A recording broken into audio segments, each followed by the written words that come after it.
हे आहे श्री शिवसमाधीचे एक दुर्मिळ छायाचित्र। तुम्ही चुकूर होऊ नका, हा तो मृत्यूलोक। यामागे किती उत्पन्न झाले, तितके गेले। कृष्णाजी सभासदांनी आपल्या शिवचरित्रात नोंदवलेले राजांचे अखेरचे उद्गार। भरमध्यांनी शिवसूर्य अस्ताला गेला। महाराजांच्या देहाला जगदीश्वर मंदिरासमोर अग्नी दिला गेला। तिथेच महाराजांची समाधीही बांधण्यात आली। तीच ही शिवसूर्याची समाधी। श्रीमंत छत्रपतींच्या तख्ताची जागा, हीच ती जागा जिने पाहिला एक सुवर्ण सोहळा। 6 जून शिवरायांचा राज्याभिषेक। याच दगडी चौथऱ्यावर नंतर एक मेघडंबरी व शिवरायांच्या मूर्तीची प्रतिष्ठापना करण्यात आली आहे। इसवी सन 1897 साली आर्थर क्रॉफर्ड या ब्रिटिश अधिकाऱ्याने रायगडावर जाऊन छत्रपती शिवरायांच्या समाधीचे काढलेले स्केच। रायगडाच्या मनोऱ्याचं एक जुनं चित्र। रायगडाच्या सौंदर्यात भर घालणारी वस्तू अथवा वास्तू म्हणजे राजवाड्याच्या बाजूस असणारे मनोरे। रायगडाच्या पायथ्याशी असणाऱ्या पाचाड येथे राजमाता जिजाऊसाहेब यांची समाधी। जीर्णोद्धारापूर्वी समाधीची झालेली दुरावस्था आणि जीर्णोद्धारानंतरची स्थिती। श्रीमंत छत्रपती शिवाजी महाराजांच्या राज्याभिषेकानंतर 12 दिवसातच पाचाड येथे राहत्या वाड्यात जिजाऊसाहेबांचे निधन झाले। रायगडाचा महादरवाजा 1893।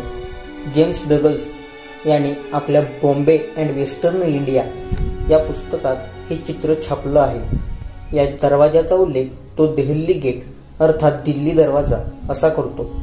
कदाचित हेच नाव त्यावेळी प्रचलित असावे। कसेही असले तरी एक दुर्मिळ ठेवा आणि आपल्या राजधानीचा छायाचित्र म्हणून या चित्राचे मूल्य अमाप आहे। रायगडाच्या बाजारपेठेच्या एका चौथऱ्याजवळ पडलेली ही नागशिळा। आता जर आपण रायगडावर गेलो तर ही नागशिळा तेथील एका चौथऱ्याच्या भिंतीवर लावलेली आपणास पाहावयास मिळते।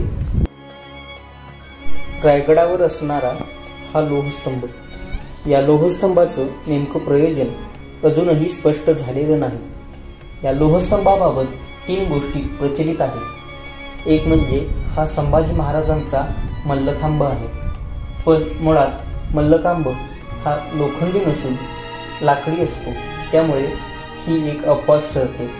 2 ही सूर्यघटी आहे। सूर्यघटी म्हणजेच सूर्याच्या किरणांवरून वेळ मोजण्याचे एक साधन, परंतु त्यावेळी घटिका पात्रे असत आणि तसंही सूर्यघटी साठी सूर्याच्या किरणांचा जास्त उपयोग असायचा। मग होळीच्या माळावर जिथे बारमाही ऊन असते तिथे सोडून एका आडवाटेला म्हणजे जिथे हिवाळ्यात ऊनच पडत नाही अशा ठिकाणी सूर्यघटी बसवणे योग्य नाही। आणि तिसरं म्हणजे हा हत्तींना बांधण्यासाठीचा खांब, परंतु मुळात रायगडावर एक हत्ती होता, पण राज्याभिषेकानंतर लगेचच तो मरण पावला आणि तसेही दुर्गम किल्ल्यांवर हत्ती जास्त करून वापरत नसत, त्यामुळे याचे नेमके प्रयोजन अजूनही माहीत नाही। याबाबत इतिहास मोका आहे। एकेकाळी किल्ले रायगडावर साधेपणानं साजरा होणारा श्री शिवराज्याभिषेक सोहळा सिंहासनावर छोटेखानी तंबू उभारून साजरा केला जायचा। शत्रूंना हुलकावणी देणारा जगदीश्वराच्या मंदिराचा आकार छत्रपती शिवरायांच्या विचारशक्तीची व दूरदृष्टीची कोणी कल्पनाही करू शकत नाही। आणि असाच एक अद्भुत अनुभव म्हणजे राजधानी रायगड। श्री शिवरायांचा सिंहासन चौथरा, एकेकाळी त्याची झालेली दुरावस्था व 1974 पूर्वीची सिंहासन चौथऱ्याची स्थिती या चित्रातून आपल्या पुढे मिळते।